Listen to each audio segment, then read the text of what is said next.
Hello, everyone. Welcome back to the channel. We're going to cover something that I mentioned briefly yesterday, and that is the absurd and desperate lawsuit brought by 9 anonymous FBI officials seeking to hide, to conceal their role in basically acting as the American KGB and Stasi over the past 4 years as they raided the home of their political opponent and then spent years hunting down his supporters because they attended a rally where there was a 4 hour disturbance at the Capitol. They'd conducted paramilitary pre dawn tactical raids on the homes of American families. They pointed guns at children.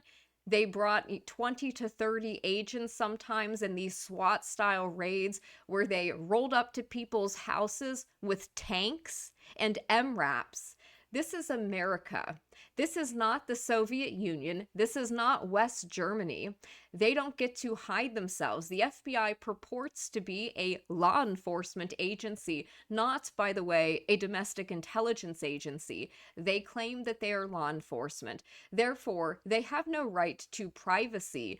When a police officer arrests somebody, he doesn't get to remain anonymous. He has to wear a badge with his name displayed. He has to testify with his name on court documents, just like everybody else in law enforcement does. The FBI is not special. And as I said yesterday, this is an admission, in my opinion, of guilt on their part. I wanted to give you guys the latest of what is happening today. Judge Cobb, of course, has been overseeing a hearing on this lawsuit, and we're going to get into that. We're going to get into the response by the DOJ. I think it's pretty important. So here it is. This was the lawsuit. John and Jane Does 1 through 9, as if there's some kind of like victims that need to be protected, in the same way that like the victims of the Jeffrey Epstein trafficking ring that the FBI spent years covering up and covering for, as if that they're comparable to them. How ridiculous. FBI officials have filed a class action lawsuit aiming to block the identification of agents who worked on the J6 Mar-a-Lago cases. It's just absolutely absurd. The lawsuit includes a screenshot of the questionnaire that thousands of FBI officials were asked to fill out. Good. And I'll just, read some of this. A/DAG memo response, events that occurred at or near the U.S. Capitol on J6. Number one, are you submitting this form for yourself or on behalf of your employee? What is your/employee's current title? Special agent. Are you or your employee currently a supervisor? Are you or your employee currently an ASAC or SSIA? Are you or your employee currently an SES employee? What was you or your employee's title when your employee participated in investigations or prosecutions of events that occurred at or near the U.S. Capitol? What was you or your employer's title when you participated in this? When you or your employee were a supervisor, when your employee participated in investigations and prosecutions that occurred, were you/your employee an ASAC or SSIA when you or your employee participated in investigations or prosecutions of events that occurred on the day of infamy? Or you or your employee an SES employee when you or your employee participated in investigations and persecution. So these are very basic. They're asking for what division were they in, what their title was. They're trying to get a sense of who were the people leading this thing, who were the names of the people in charge. And that's absolutely the right of every American citizen to know. So this is the actual class action complaint filed on behalf of these anonymous FBI agents who are very, very desperate because they know what they did was wrong. Now comes plaintiffs John and Jane Does 1 through 9. Oh, yes, we have to protect their precious identity. Ridiculous. On behalf of themselves and all similarly situated current and former agents of the FBI, by and through undersigned counsel with their class action complaint for injunctive relief, states as follows. Plaintiffs are currently employed agents and or employees of the FBI who, during the course of their duties, no, We're not playing the "I was just following orders" game. This is not the course of their normal duties. They decided to break all norms and break the law in their retributive campaign to target somebody they dislike, that they tried to oust in 2016 unsuccessfully, who they have waged lawfare and have weaponized the entire government against for almost 8 years now. Unbelievable. This is not the course of their duties. Or participated in the investigation of persons suspected of criminal activity related to the Day of Infamy at the US Capitol at the behest of Trump. No, it was nobody did anything at the behest of anybody. American citizens showed up to an event, to a rally, and the FBI, we know now from an inspector general's report, had at least 26 CHSs there that day. There were undercover FBI agents in the crowd that day. There were undercover MPD, DHS. There were others as well. But you have to pay attention to how they phrase this. And the unlawful removal, retention, and storage of classified documents by Mr. Trump. And they call him Mr. Trump instead of President Trump. They love to do stuff like this. Upon returning to the presidency, Trump has ordered the DOJ to conduct a review and purge of FBI personnel involved in these investigations and prosecutions. No, these are not legitimate investigations or prosecutions. This is persecution. It is lawfare, and it is weaponized government. This directive is unlawful and retaliatory and violates the Civil Service Reform Act. No, their behavior was unlawful and retaliatory and violated the Constitution and the rights of Americans. No. On February 2nd, 2025, plaintiffs were instructed to fill out a survey that would identify their specific role in these cases. Some plaintiffs were required to fill out the survey themselves. Others were told their supervisors would be filling out the form. Plaintiffs were informed that the aggregated information is going to be forwarded to upper management. Yes, good. Plaintiffs assert that the purpose of this list is to identify agents to be terminated or suffer other adverse employment action. Well, guess what? When any other normal person who is working a job and does something egregious and wrong, who engages in misconduct, is fired from their job.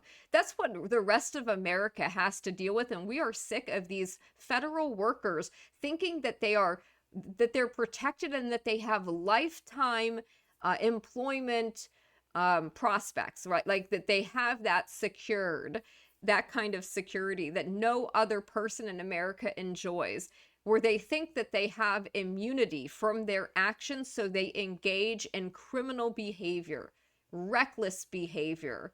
They escalate and escalate because they have never been held accountable before, and we are tired of it. Plaintiffs reasonably fear that all or part of this list might be published by allies of President Trump, thus placing themselves and their family in immediate danger of retribution by the now pardoned and at-large J6 convicted felons. Pardoned and at large, as if they're some kind of, massive criminal organization. These are regular people. These are fathers. These are brothers and sisters. These are mothers. They're families. They're American citizens. How dare they talk about them in this way? And they're not in immediate danger of anybody. The people like the J6ers know who the FBI agents were who worked on their case. They know their names. They've known them for a while, and nothing has happened to these people. What they're concerned about is that they're going to be publicly named and shamed, and that, they will have to suffer the consequences of their misconduct. Well, guess what? That's how the real world works. Defendants' gathering, retention, and disclosure of plaintiffs' activities related to the acts of former President Trump is a violation of plaintiffs' rights under the First Amendment of the Constitution. No, you violated the rights of American citizens that were First Amendment protected activity. Excuse me. It is a violation of plaintiffs' Fifth Amendment substantive and due process rights. Oh, like how you violated the due process rights of American citizens, how you engaged in Michael Sherwin's shock and awe campaign, and you instigated a nationwide dragnet paying sedition hunters, capital hunters to track people down, putting them in a database, publicly smearing them through your media mouthpieces. Are you kidding me? You endangered those people. You allowed them to be smeared before any trials had been done. You arrested people and held them in pretrial detention without charge in some cases for years. You put people in the DC gulag. You held them under horrible conditions of confinement. You manipulated evidence. You edited evidence. You withheld exculpatory evidence. No. How dare you sit here and talk about your rights to due process? You people are disgusting, and you deserve to be punished for your misconduct. In fact, you should be criminally charged because you conspired to deprive American citizens of their rights. The publication or dissemination of the information in these surveys would be a violation of the Privacy Act and would place plaintiffs in immediate risk of serious harm. No harm has come to these people. No harm is going to come to people. The only harm it places them at risk for is reputational harm. When people learn that you were the ones who engaged in this criminal behavior. Absolutely ridiculous. No police officers get to withhold their identity when they make an arrest, when they conduct a raid. No. The parties. Plaintiffs are employees of the FBI who worked on the January 6th Day of Infamy and Mar-a-Lago cases, who have been informed they are likely to be terminated in the very near future for such activity. Yes, because it was wrong, it was criminal. They intend to represent a class of at least 6,000 current or former FBI agents and employees who participated in some manner in the false investigation and persecution of nonsense and what they perceive to be abuses of power by the person that they were trying to resist and oust and overthrow since 2016, or by those acting at his behest. Oh, really? What about the CHSs acting on your behalf that infiltrated the first Trump campaign and tried to oust him? This is nonsense. Defendant is the current acting Attorney General of the United States and person authorized and tasked with enacting the political will of the president. No, that's the political will of the American people who overwhelmingly elected him and gave him a mandate. The FBI is an agency under control of the DOJ. Yes, indeed. So they say the FBI investigates a variety of crimes, including cybercrime, white-collar crimes, and public corruption. Yeah, but who investigates the FBI for their corruption? Who is watching the watchers? The FBI collects, analyzes, and shares intelligence to understand and combat security threats. Oh, really? Because it seems to me that the FBI collects, analyzes, and shares information about individuals that they don't like, that they want to target for whatever reason, typically to bolster their own careers, to have all of these cases so that they can then claim that they need more funding so that they can expand their organization. They're very self-serving people. The FBI provides services like fingerprint identification, laboratory examinations, and training. The FBI protects the U.S. from foreign intelligence, espionage, and cyber operations and combats cyber-based attacks and high-tech crimes. Well, we have now learned that almost half of the FBI, the entire agency, was actually devoted to targeting American citizens and families for 4 years, not protecting America from foreign espionage. That's not what they were doing. They were engaged in domestic operations to quell dissent and to target people who dissented against the regime.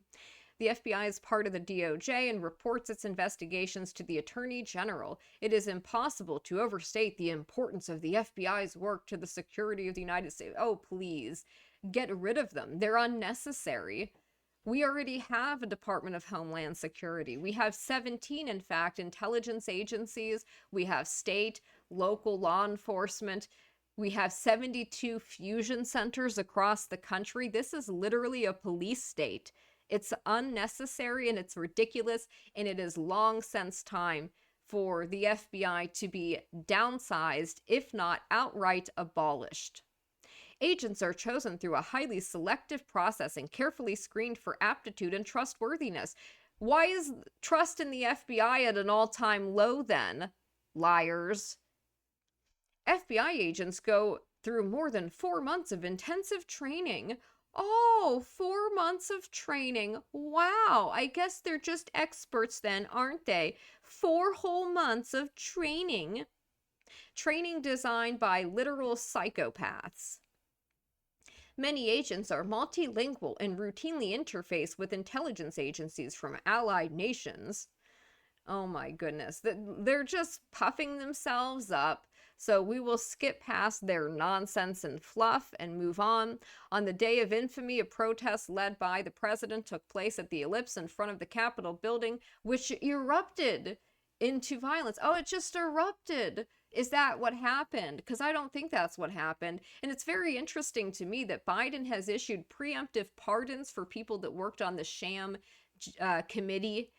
You know, that's also an admission of guilt and wrongdoing, and this is also part of it.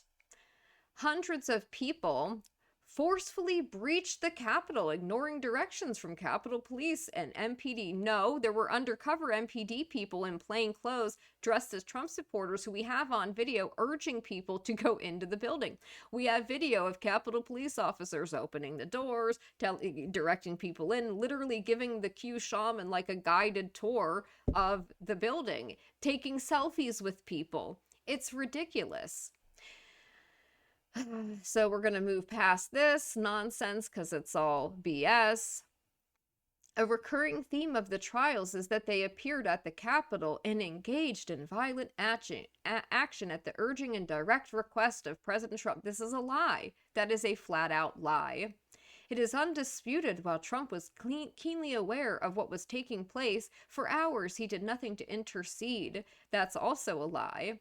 Information obtained during the investigation established that he was an active participant in the planning of the attack on the Capitol and of the coordinated efforts by members of Congress to evade certification. This is all lies. None of this happened.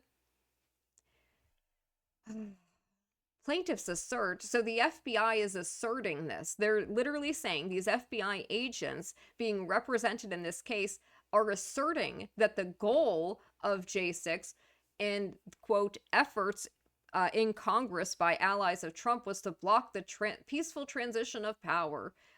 No, that's not true, but it shows also that these agents are unable to serve under a Trump administration because this is how they view him, his supporters, and they've literally spent years manufacturing this nonsense. As a result of plaintiffs and other members of the putative class, special counsel Jack Smith achieved a grand jury indictment. Well, they can indict a ham sandwich. Cut the crap. Which was in the process of being litigated when the 2024 election took place. During his campaign, Trump repeatedly stated he would personify the vengeance and retribution of those who he called political hostages, which is what they were. And you know exactly what you did. You are disgusting. You are shameful. These terminations were politically motivated and unlawful. No, your actions were politically motivated and unlawful. What you've done the past 8 years, politically motivated and unlawful, and it's shameful, frankly. And it's about time that you leave. So we'll move on. Mike Davis responding to Ken Dilanian, an internal FBI document obtained by NBC News shows executives use the FBI Sentinel case file management system to identify agents and employees who worked on the Day of Infamy cases. The document says there were around 2,400 investigations in total. The document says the search of case files was used to generate a list of names who then received a survey asking them exactly what they did on these cases. And the definition of retribution, punishment imposed as on a convicted criminal for the purposes of repayment for revenge of the wrong committed. Yes, wrong was indeed committed, and of course there should be consequences for breaking the law. Mike Davis said this was a grotesque waste of FBI resources to have 5,000 employees work on 2,400 investigations. How about real crimes affecting real Americans and real America? Yeah, it's a good question. Shem says the FBI spent the last decade trying to overturn the 2016 election and throw the president and many of his supporters as they could in prison. It should be defunded and disbanded, and the people responsible should go to jail. Steve Friend, FBI whistleblower, says it was way more than 5,000 employees. Task force officers weren't included, and support staff don't have their name on paperwork most of the time. That's actually a really important point to consider. Julie Kelly here saying Senate Democrats want to know why DOJ is reassigning law enforcement agents to actually enforce the law rather than targeting Americans who walked into a government building 4 years ago. Yes, they're very concerned about this. They're very concerned that their crimes are going to be exposed. This is Chris Quaglin. He says, 4 years ago, they moved me to 8 prisons. I lost over 60 pounds because they didn't feed me gluten-free food. They tortured me and asked me to cooperate for 3 years. They said I'd go home instantly. All I had to do is sell my soul. I refuse. So what you're seeing here is an interrogation of a subject from the day of infamy. To raise your kid all by yourself, all by yourself.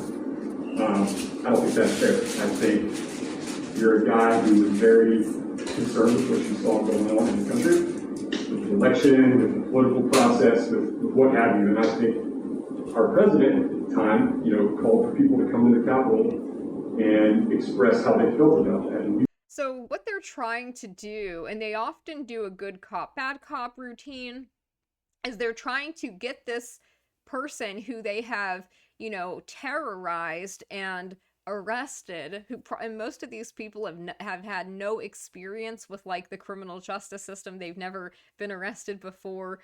Most of them didn't have prior criminal records. What it's shock and awe. They try to terrify them, and then they try to sweet talk them and get, oh, we know you didn't want to do so, but you need to basically say that the president wanted you to do this. It's so shameful and disgusting.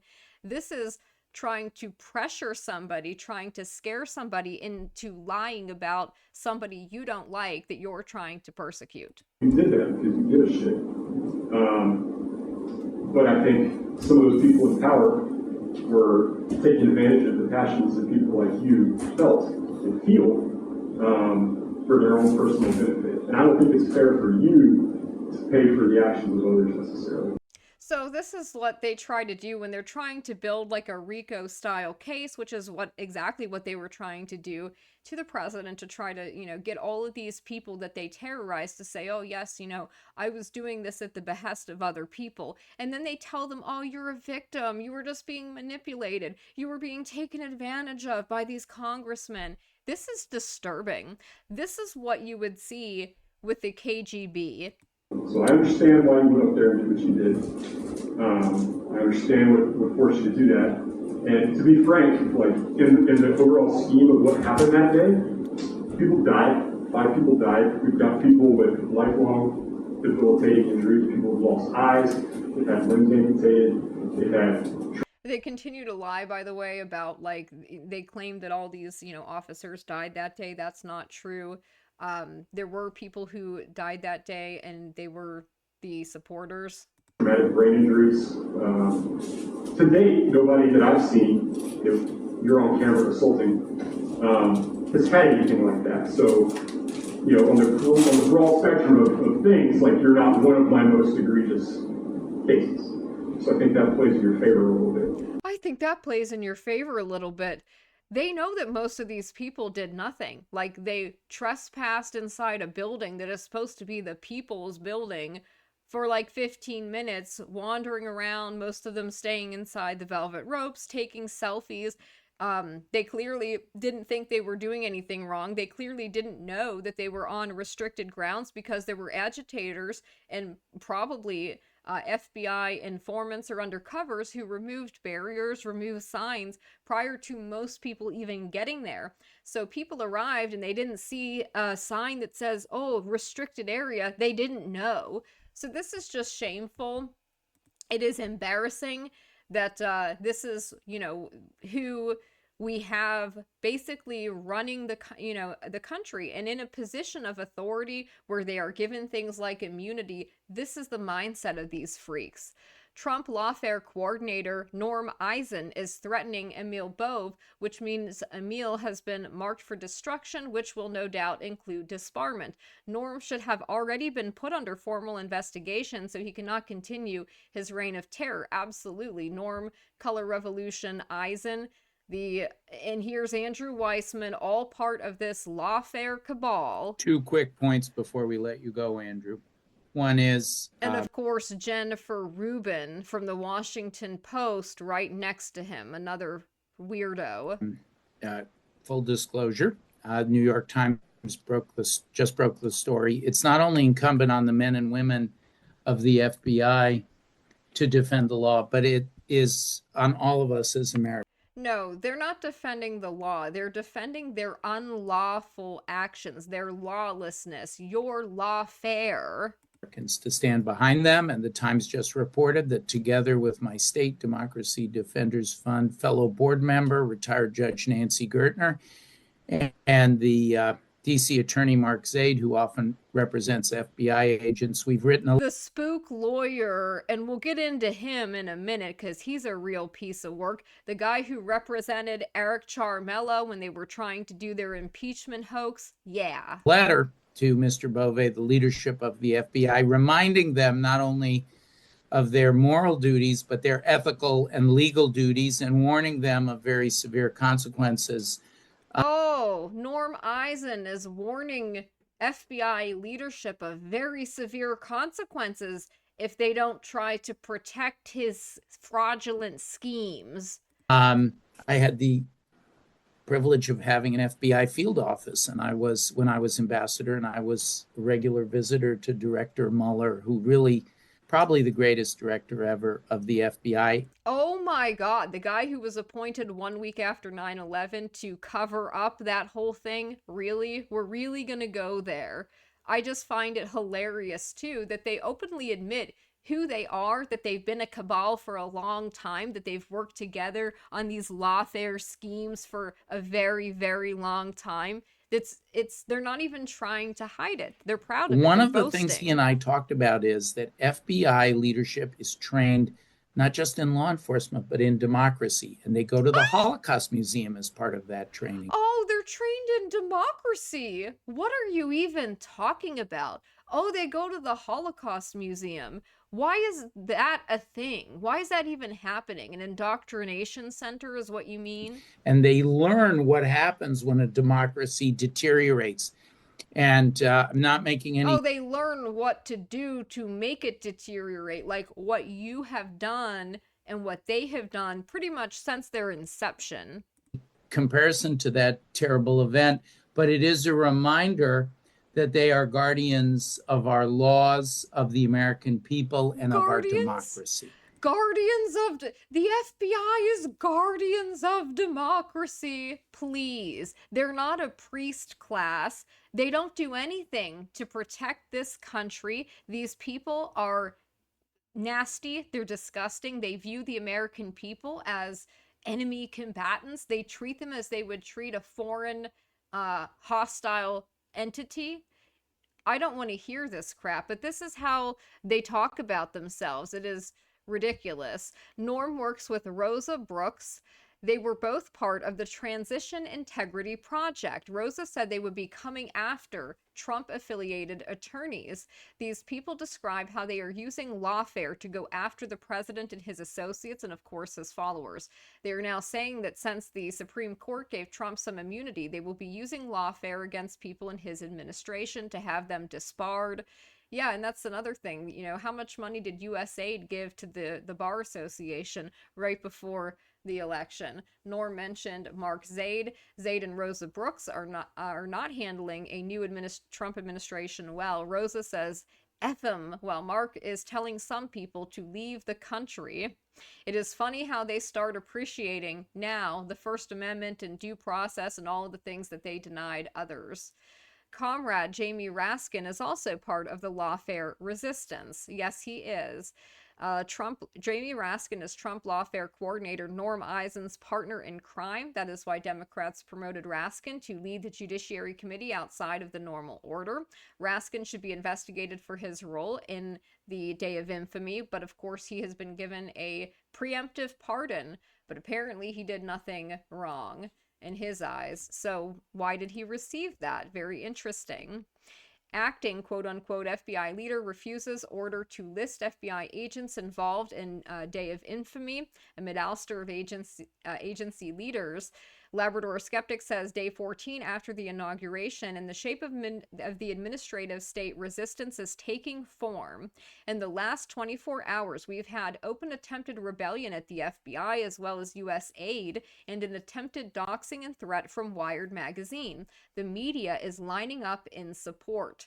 The linked Washington Times article is worth reading. Brian Driscoll, the acting FBI director, is refusing direct orders from the Justice Department to provide the names of the FBI agents who engaged in criminal misconduct. The FBI is in a panic over possibly thousands of firings. FBI Reddit is sharing tips on how to not get caught leaking, and quote, squads of FBI agents have been escorted out of offices in New York City, D.C., and Miami.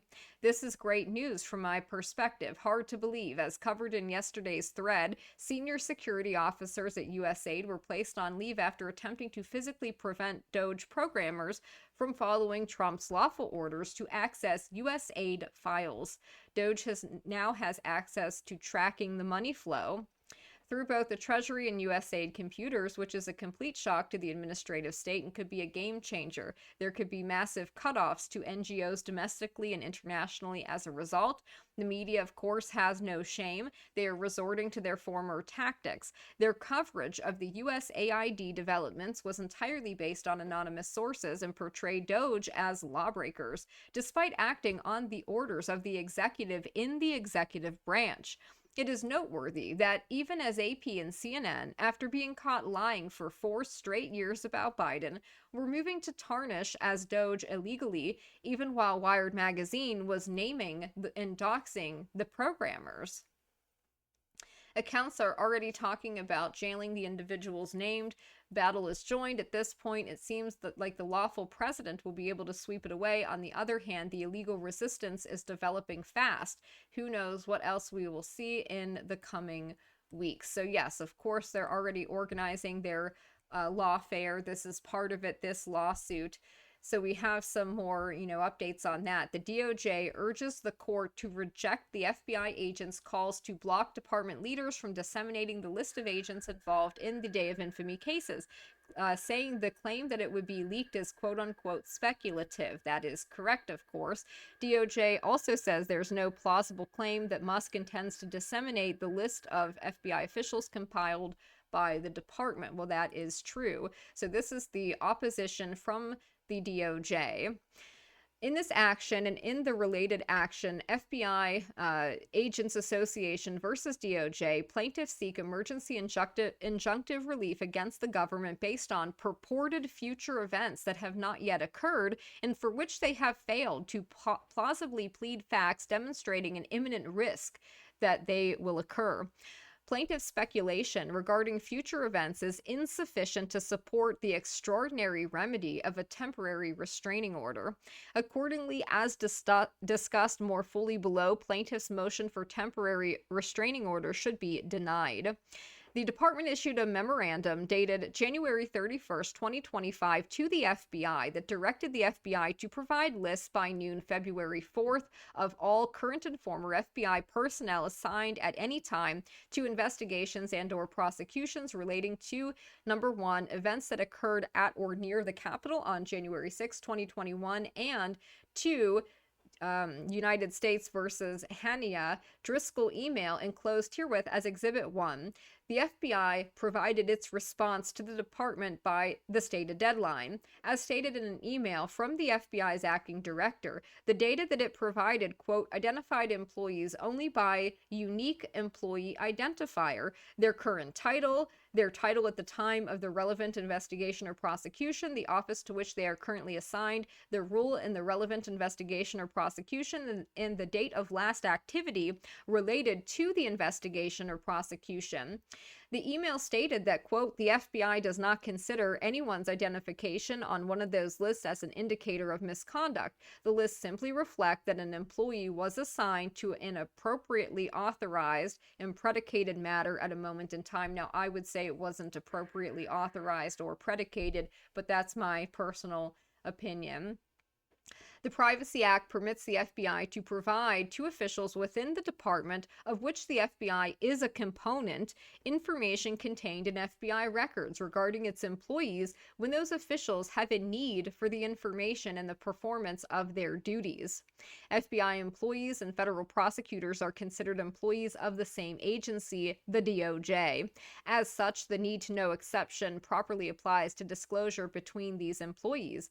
The stated purpose for the department seeking the information was to commence a review process in conjunction with an executive order directing the Attorney General to review the activities of all departments and agencies exercising civil or criminal enforcement authority in the U.S. Ending the weaponization of federal government. Yes, that needs to happen. The department has made clear that, quote, no FBI employee who simply followed orders and carried out their duties in an ethical manner with respect to the Day of Infamy investigations is at risk of termination or other penalties. The only individuals who should be concerned about the process initiated by the memo are those who acted with corrupt or partisan intent, who blatantly defied orders from department leadership, or who exercised discretion in weaponizing the FBI. This inquiry plainly falls within the official duties of the department, and thus the request is consistent with the provisions of the Privacy Act, although the unstated premise of plaintiff's notion is that the executive order is somehow unlawful. The complaint does not assert a claim challenging the lawfulness of that order. Indeed, any such challenge would fail. It is beyond dispute that the president has the authority to investigate potential misconduct within the executive branch. Plaintiffs are a putative class of FBI agents who allegedly were asked to self-report their activities on the Day of Infamy and Mar-a-Lago cases, and to allege that their employment information has been aggregated and will be provided to senior members of the administration. These allegations appear to be a reference to the above reference list submitted by FBI to department leadership. As an initial matter, plaintiffs' assertion that agents via the department's January 31 memo were asked to report activities concerning the Mar-a-Lago case is inaccurate. The internal data collection request did not seek information of that sort. See Driscoll email. Data call was for information related to Day of Infamy cases.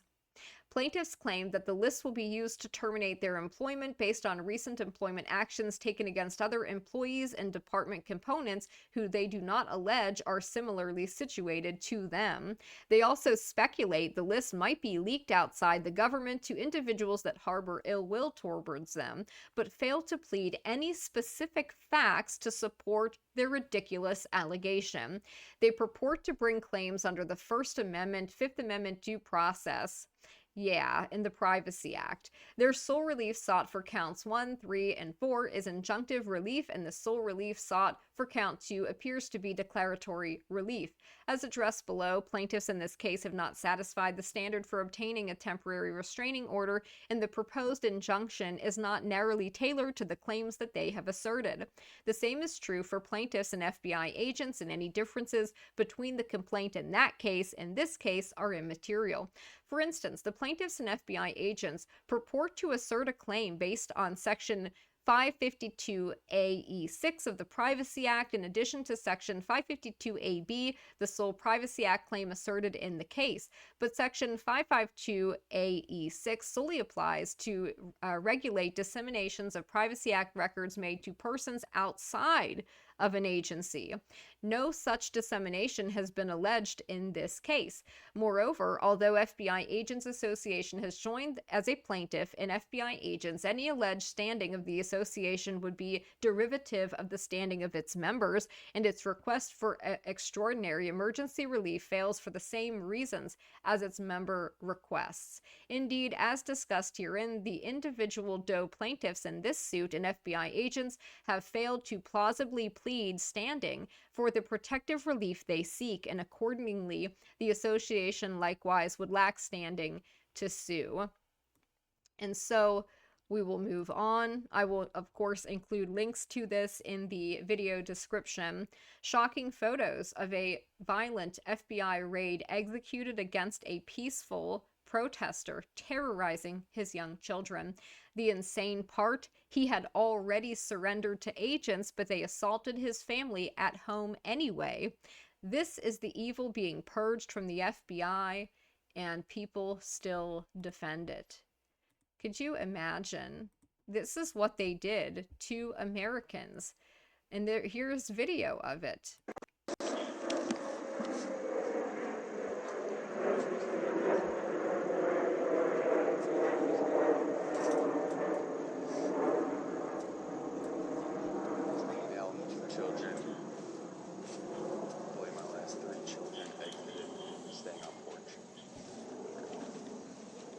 Absolutely insane.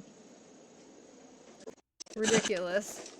Can we get somebody up here? This kind of presence for somebody who had already turned themselves in and surrendered to agents is ridiculous and unnecessary. None of these raids in tactical gear with long guns pointed were justified. Protesters could have been arrested by a two-man FBI team in plain clothes or just contacted lawyers for surrender, but they wanted to go full KGB. Now, this is the raid on the home of Chris and Annette Kuhn, and she is holding her child, her young child, in her hands. She was also pregnant at the time. She did suffer a miscarriage the day after they did this paramilitary tactical raid on the home of an American family. Go. Move it. Stay ready. I'll tell you when you bring it in. Yep. You just had surgery. Nobody in our house. Where is your surgery? You had surgery on the left. Listen to that terrified child. This is what they did, and they should and will be held accountable for their actions. Left. Okay. It's okay, buddy. It's not okay. You are taking his father from him for years. You're terrorizing his family, his mother. You just took away his future sibling. You are deeply evil people. He had a cyst. He just went to the VA on Friday. Okay. He had surgery. Okay. So you guys have to be really careful. Okay. Look at this.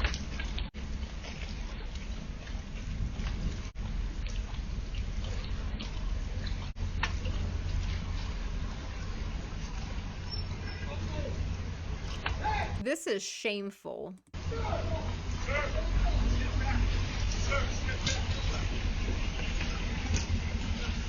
Here comes the big MRAP and tank. FBI! FBI, open the door! Police, forward!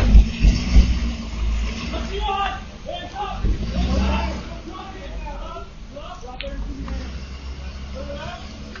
Now, I want you to imagine this happening at your home because you attended a protest and there happened to be a disturbance that day. Hands up, stay right there, hands up!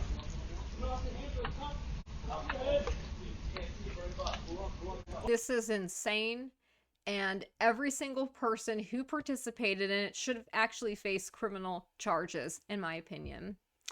Now, hearing now before Judge Cobb On the two lawsuits, so there are two separate lawsuits filed by anonymous FBI employees and agents, plaintiffs are seeking a temporary restraining order to prevent Trump DOJ from collecting and sharing names of those involved. Mark Zaid, Brad Moss, and Norm Eisen among the lawyers in court representing the FBI, of course. Judge Cobb explains why she wants to consolidate the two lawsuits, one filed by the FBI Agents Association and then the one filed by the 9 anonymous FBI employees. I would just refer to it as one lawsuit, which is what it is. Initial argument is related to a temporary restraining order, then a briefing on a preliminary injunction related to releasing the names of survey respondents. DOJ appears to say they don't plan to make the names public. Important to note that Chief Judge Boasberg has allowed the filing of the anonymous lawsuits even after admitting that this is not normal. FBI attorney now suggesting quasi-governmental quote-unquote officer could access confidential information about FBI employees. Yes, of course, they're referring to Elon Musk. FBI attorneys wanted to withhold the names even from the DOJ. Boasberg said no. Looks like court will break and allow for both parties to negotiate an agreement on disclosing the results of the survey. DOJ says there is no imminent issue regarding a temporary restraining order now. Attorney representing FBI Agents Association argues any disclosures, even to quote third parties, could create quote irreparable harm to FBI employees. That's ludicrous. Attorney, quote, but for acting FBI Director Brian Driscoll, the DOJ would have had a list of all the agents who worked on the day of infamy. Yeah, the FBI is a component of the DOJ. Cobb pushing back on FBI claims the information would have been released if Driscoll would have followed orders. Quote, we have seen Musk release names of individuals working in public service. We have seen defendants releasing names of FBI agents. Cobb, what was publicly released by Musk? FBI attorney can't name names, and again generally argues that J6ers were threatening to identify FBI agents on their cases, which represents, quote, doxing of agents. Many of these testified publicly at trial, so it's ludicrous. FBI attorney keeps bringing up Elon Musk. Mark Zaid, quote, we've already seen it done. Claims DOJ released names of senior FBI officials who were being forced out. Cobb, did the DOJ release those names or were they leaked? Zaid, good question. He is now claiming Trump's order about 51 intelligence officers who signed a public letter in 2020 about the laptop threatens their security. Oh my God. Zaid also claims the posting of names and photos of government employees involved in DEI programs also poses a threat and justifies keeping secret the names of FBI employees. So they are a secret police, he's arguing. They are KGB. They are an American Stasi organization. Pam Keith again admits the information turned over to DOJ did not contain names. Email addresses were withheld apparently. Quote, acting leadership refused to comply for good reason, she says. But keep in mind, this is not just related to the missive by Bove, but to fulfill Trump's executive order about weaponization of DOJ and FBI. Quote, the threat to national security is so extreme, we cannot risk letting it happen first and putting it together later, Keith says. Absolute stupidity. Cobb, a fear of something happening is not sufficient even if the fear is a serious one. Norm Eisen, quote, we do believe we've identified a pattern in specific names and evidence to the level of risk and public threats. Asks for a break to consult with DOJ based on DOJ representations that the list is necessary for an internal review. Cobb asks for confirmation names will only be used for internal review. DOJ says the survey complies with President's executive order.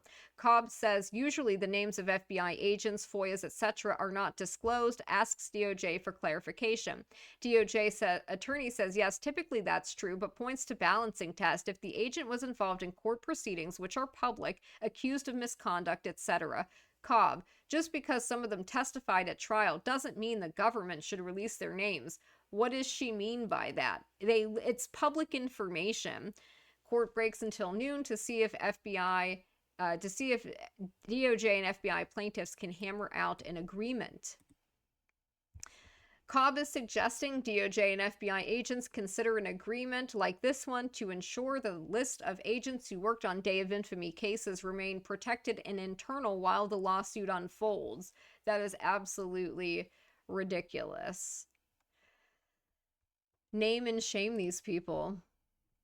They acted like the Cheka, Will Tanner says, and raided the home of the leader of the political opposition while throwing his supporters in dungeons for minor trespass offense. What did they think revenge for that meant?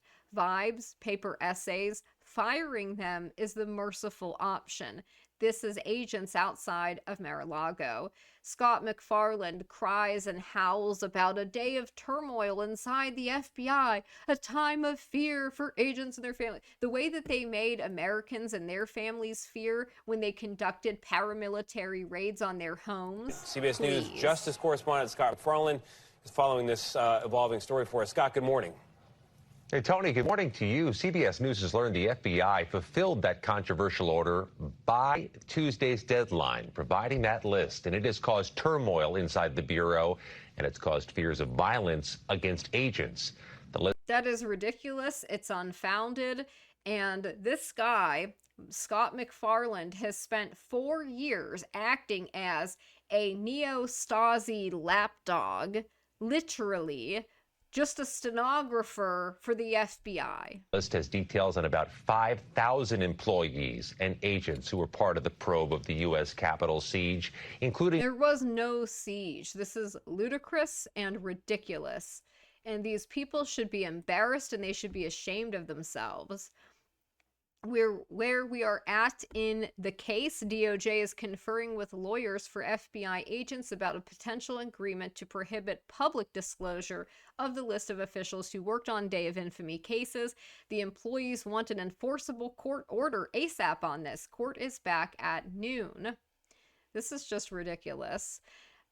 So this was the second lawsuit filed Tuesday by National Security Attorney Mark Zaid on behalf of 7 anonymous FBI agents. I wonder if they are the same people that had CP issues who Mark Zaid likes to help. He literally said this in 2018. He had the audacity to put this on Twitter. I've gotten clearances for guys who had CP issues. This is the spook lawyer. This is the guy representing these FBI agents. It is absolutely embarrassing, and Garrett is right. This wouldn't be the first time an FBI agent was a predator, and this one, by the way, was assigned to handle child sex crimes cases, and he himself was a predator. I wonder if Zaid is still threatening citizens on U.S. soil with dirty CIA agents. I offered to play with him, but for some reason he declined. He says, hey Rex, why don't you reveal your identity instead of attacking someone while hiding? I'd love to have my intelligence and law enforcement's clients see what they can find about your life. We can compare notes on our research efforts. What do you say, game? So there he was, running around on social media, trying to threaten people with his connections to the intelligence and law enforcement community. Very disturbing. And then bragging about how he got clearances for people who are child predators. This is disgusting. This is Pam Keith. She is also one of the attorneys representing these anonymous FBI agents. The woke and weaponized FBI agents and personnel from the Washington, D.C. field office have selected an extraordinarily woke and weaponized lawyer, Pam Keith, to represent them in their lawsuit against the incoming administration. Here is a tweet from her. We may have reasons to criticize Biden for various things, but I am not voting for Biden because I like Biden. I am voting for him because I effing hate MAGA. I also love the Constitution, as imperfect as it is, and will do anything in my power to save democracy. Absolutely mentally ill. The first official act of Joe Biden should execute is to order DOJ to arrest and remove Alito, Robert, Gorsuch, Thomas, Kavanaugh, and Barrett from the Supreme Court as enemies of the Constitution. Domestic. So like rooting out domestic enemies. Steve Friend says her clients are people who believe the FBI exists to guarantee them a job at an above market salary. And they view their oath of office as an iPhone user agreement, which they didn't bother reading. They deserve each other. Kyle Seraphin says, amazing. Why hide it? FBI Agents Association is a woke clown car. They exist for access to the direct and promote useless diversity which killed the FBI. I think this is outrageous. Returning now after a 40-minute break to see if FBI employees and DOJ can reach a temporary agreement on sharing the names of FBI personnel. Eisen says he's developed language on a proposed order that the DOJ is reviewing. DOJ, we were not able to reach higher ups to get authorization moving forward on the proposed order. Judge Cobb says, can we publicly agree with plaintiffs' representations about potential harm to those agents? Do you disagree that if these names are made public, they could face physical harm or reputational damage? What about the physical harm they perpetrated on American citizens and the reputational damage they've done to them that will never be fixed? Apparently, the DOJ received an email, perhaps with direction from higher ups. Now, another 1 hour break to figure out the next steps. Shemhorn says these people who work for us, they are paid by us, and they targeted their fellow citizens with political persecutions. There is zero reason they shouldn't be identified and fired from their jobs. I agree. And I think their, fighting of this is, like I said, an admission of guilt. And I just want to remind people of this Newsweek article. Exclusive: secret commandos with shoot to yeet authority were at the Capitol. So this is talking about how the FBI was planning in advance, and they had people there with these orders. On Sunday, January 3rd, the heads of half a dozen elite government special operations teams met in Quantico to go over potential threats, contingencies, and plans for the upcoming joint session of Congress, almost like they had planned the whole thing in advance. The meeting and subsequent deployment of these shadowy commandos on the Day of Infamy has never before been revealed. Right after the new year, Jeffrey Rosen, acting attorney general, approved implementation of a long-standing contingency plans dealing with the most extreme possibilities.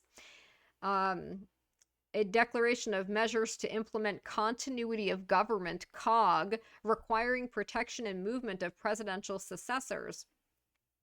Rosen made a unilateral decision to take the preparatory steps to deploy Justice Department and so-called national forces. There was no formal request from the Capitol Police, Secret Service, or MPD. In fact, no external request by any agency.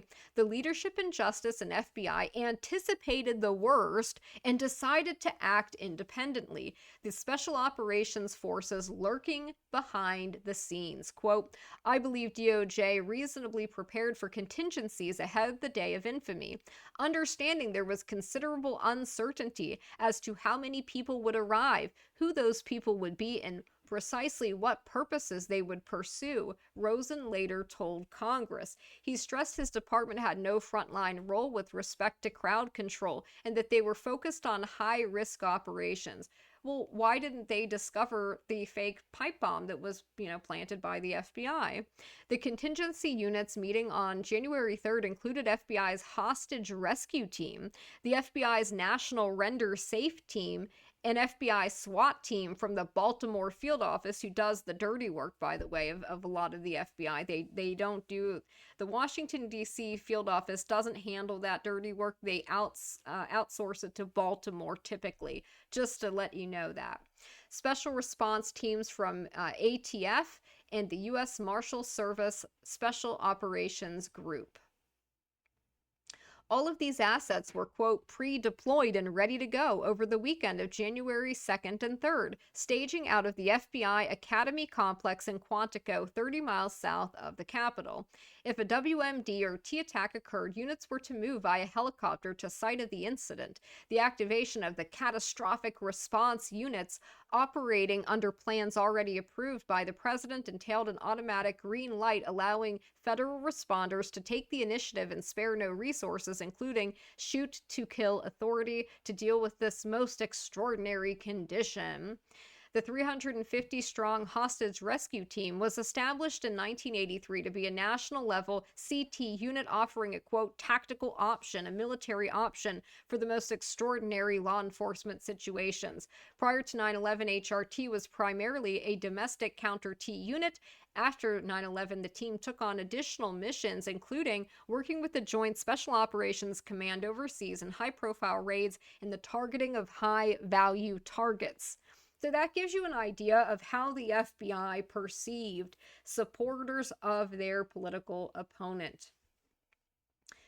The FBI is the lead agency for what insiders call the no-fail 24-hour, 7-day-a-week, 365-day-per-year response capability.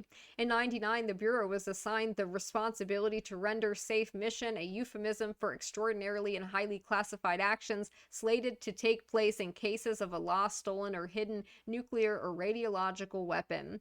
The FBI had already been given primary responsibility for domestic CT, including quasi-military action against armed groups inside the U.S. Bill Clinton approved new roles that assigned, quote, national response to the FBI. It had previously resided in the Defense Department. The FBI would form the dedicated Rapid Response Force. The technical response assets from various departments would be seconded to this so-called National Mission Force operating under a National Asset Commander, an FBI officer appointed by and reporting to the Attorney General and ultimately the White House. In April 2005, the FBI consolidated its various extraordinary response teams under the National Asset Response Unit, NARU, responsible for the D.C. metropolitan area. The dedicated Rapid Response Force, ready to deploy anywhere in the U.S. within 2 hours of notification, achieved operational readiness during the Obama regime, with dedicated national response elements from DOE and augmentation from the military's Joint Special Operations Command. This is a police state. The overlap of CT and WMD forged this extraordinary force operating under top secret and compartmentalized presidential directives. The National Mission Force, however, also had a plan for other crisis response contingencies, such as hostage rescue and continuity of government. So they foresaw that there could be an issue with continuity of government in 2020. Gee, I wonder what made them think that. The latter functions could fall under the operational control of the Secret Service, or to military commanders who were operating in response to immediate emergencies. Absolutely insane. On the morning of the Day of Infamy, most of these forces staged closer to downtown Washington, particularly after intelligence was received indicating a possible threat to FBI HQ or the FBI field office. What possible threat? There was no threat to their offices on that day. FBI tactical teams arrived on Capitol Hill early in the day to assist in the collection of evidence at sites, including the RNC and DNC, where devices were found, and they've never been able to locate the person who planted them and used devices that look suspiciously just like the ones they use in FBI training. FBI SWAT teams and snipers were deployed to secure nearby congressional office buildings. Other agents provided selective security around the Capitol and protection to Capitol or congressional members and staff. A tactical team of HRT was one of the first external federal agencies to enter the building after protesters breached it. Yeah, because they're coordinating it. In addition to augmentation of emergency security assets, one team coordinated with Capitol Police and Secret Service to provide additional safeguarding to Pence, the traitor, who'd been moved to an underground parking structure beneath the Capitol. Pence refused to leave the building and stayed underground instead. The presence of these extraordinary forces under the control of the AG, mostly operating under contingency plans that Congress and Capitol Police were not privy to, added an additional layer of highly armed responders. Absolutely insane. So I am very interested to see what happens with this lawsuit, to see if indeed these corrupt agents are purged from the agency, which might start to bring back some trust in the agency as a whole. Right now, trust is at all-time lows, and really most people on both sides of the political aisle argue that the FBI should be abolished outright. So I'm interested to know what you guys think of this, and I hope you all have a good day. Whee!